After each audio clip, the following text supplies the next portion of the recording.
Olá, muito bom dia. Uma boa educação para as nossas crianças passa pelos processos de administração das escolas. Esse método se tornou a especialidade da nossa convidada de hoje. Nós vamos conversar com a educadora Maria Helena Godoy, que é autora de diversos livros e que desenvolveu uma metodologia aplicada em milhares de escolas do país. Ela vai nos falar sobre boas ideias que podem mudar a qualidade do ensino. Foi o que aconteceu com uma escola pública aqui de Belo Horizonte, que conquistou o primeiro lugar no IDEB, o Ranking Nacional da Educação Básica. Bom dia, Maria Helena. Bom dia, Érica.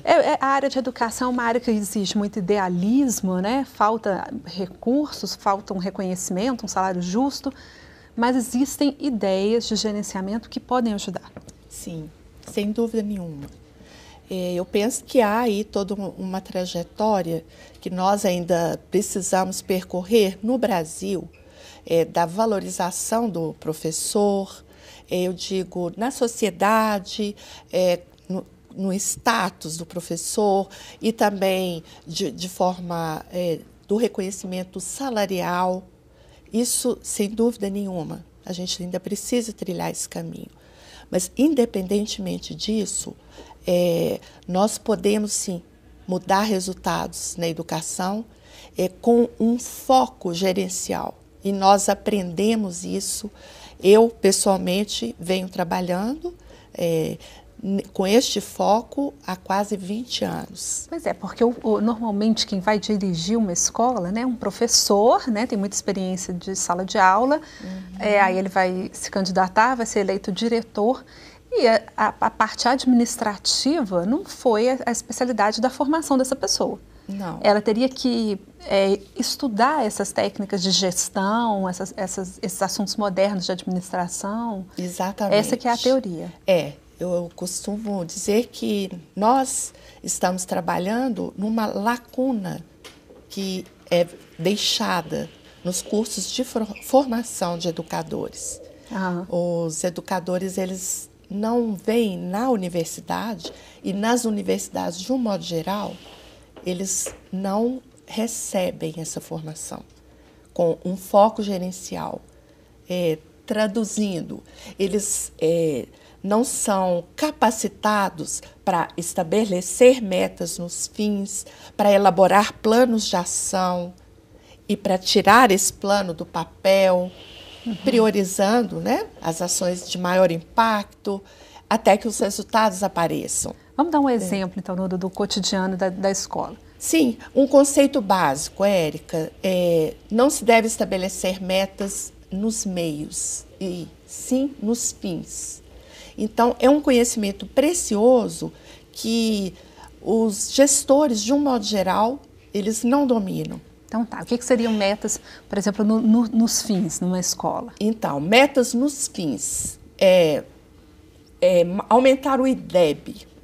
O ranking aumentar nacional. A sua aprovação, a aprovação da sua escola com qualidade. Reduzir o abandono. Aumentar o número de alunos nas universidades. Isso são metas. São metas, né, cujos objetivos estão vinculados aos fins. Por quê? Porque uma escola, a rigor, ela existe para ensinar, para trabalhar o processo de ensino-aprendizagem.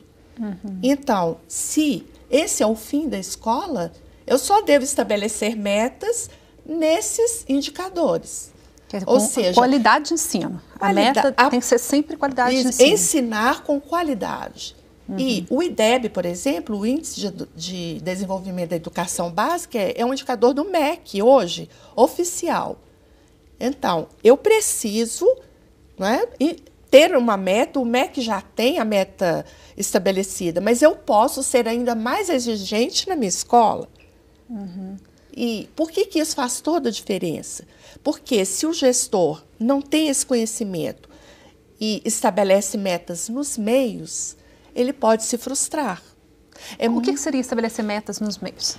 Vou dar um exemplo para você. É muito comum a gente conversar com gestores aí pelo Brasil afora e muito bem intencionados, são pessoas realmente idealistas, que querem fazer a diferença, querem o melhor para a sua escola.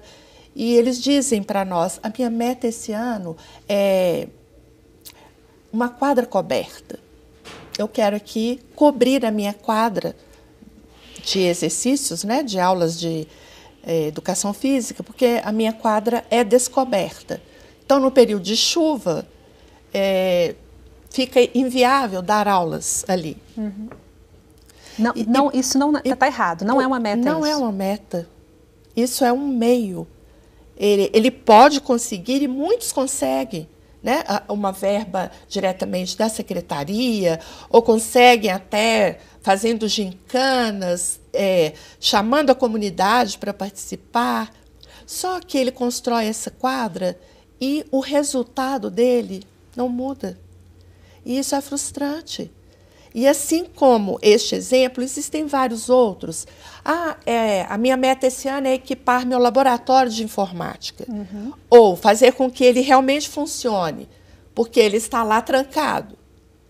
Eu posso conseguir, eu como gestor, posso, não é? Chamo a comunidade, faço lá uma campanha, consigo computadores novos, ou consigo melhorar aqueles que já estão ali, só que não muda o meu resultado no final do ano. E isso é frustrante. Então, conhecer esse conceito faz toda a diferença. Conceito de estabelecer metas nos fins e nunca nos meios. Só mudar isso, por exemplo, se a sala de computador ela virar um meio para uma boa educação e não um fim, só mudar essa denominação, muda o resultado? Não é só, aparentemente é só a denominação, mas não é. Porque na medida em que eu estabeleço metas para melhorar meu IDEB, eu vou fazer uma análise de um espectro mais amplo. Então, eu vou verificar lá a atratividade das aulas. Eu sou levada a pensar dessa forma. Tudo bem, se eu quero melhorar o meu IDEB, não é? Eu tenho que ver as minhas aulas. As aulas da minha escola, elas têm um nível bom de atratividade? Os alunos estão aprendendo de fato? Eles estão felizes ali? Eu vou olhar, principalmente nos alunos mais novinhos, os pais estão participando em casa? Ele leva tarefas de casa, os pais participam? Isso tem um peso muito grande, isso é comprovado. O cumprimento do currículo, se eu tenho esse foco na melhoria do IDEB, forçosamente eu sou levada a pensar assim. E o meu currículo? Eu tenho um currículo aqui, mínimo. Minas Gerais tem um currículo mínimo. Esse currículo está sendo cumprido aqui?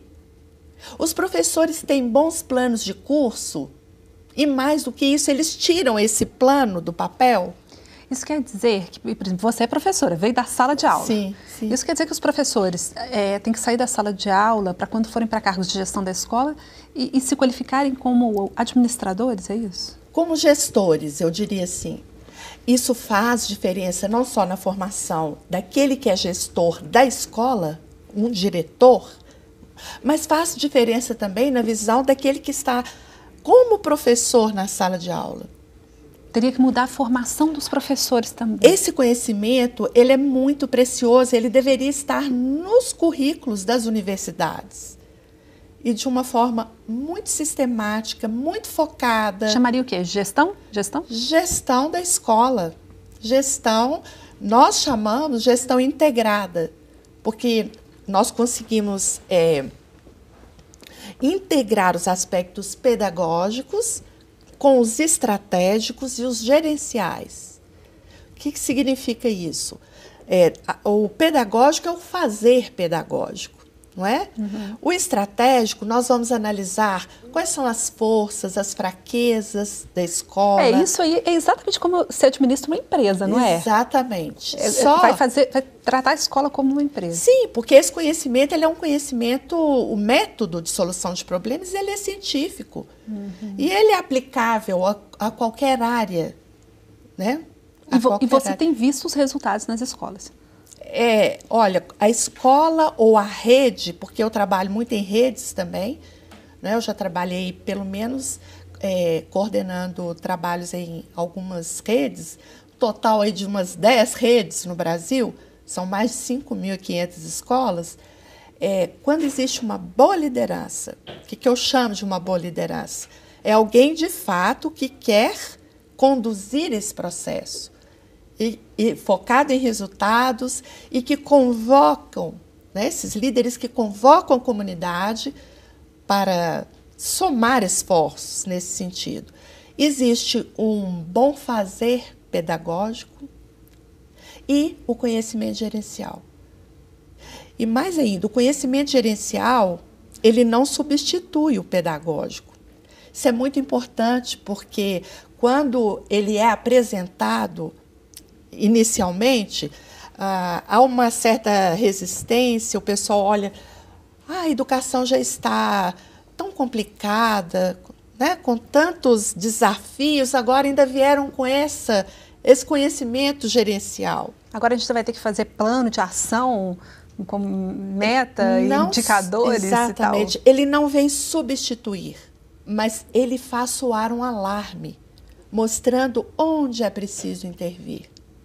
Ele está exatamente a serviço do conhecimento pedagógico, do fazer pedagógico e dos resultados que se querem alcançar. Porque o diretor pode fazer um esforço enorme para cobrir a quadra. Ele pode fazer um esforço enorme. E não era aquilo que era necessário. E anda fazendo pelo Brasil afora. Porque nós temos um contingente enorme, Érica, de excelentes gestores, no sentido assim, de pessoas idealistas, que acreditam, que querem fazer a diferença, mas existe essa lacuna. Né? Eles realizam, mas isso não faz diferença lá no resultado da qualidade de ensino. Porque ele não vai no ponto certo, entendeu? Como falta esse olhar, né, que ele não assimilou isso na universidade ou fora dela. Porque até o vocabulário não é um vocabulário da educação, né? Meta, indicador, plano estratégico, né? Forças e fraquezas, é uma coisa empresarial, assim. Exatamente. Agora, claro que ao levar para a educação, nós jamais falamos, né, em produto, cliente, não. Nós falamos a linguagem da educação. Ele foi totalmente adaptado, né, visto que o conhecimento é científico e ele, então, é para ser usado em todas as áreas de atuação do ser humano, nós adaptamos para a realidade da educação. Então, hoje, o pessoal, ele se vê, o pessoal da escola, os gestores, os professores, eles se veem ali. Eles se veem. Então, não há mais rejeição. O que a gente lamenta é que isso não seja ainda utilizado em larga escala. Tá, vamos fazer um intervalo, Maria Helena. Daqui a pouco a gente volta para falar mais sobre como o gerenciamento das escolas pode interferir na qualidade de ensino. Já, já.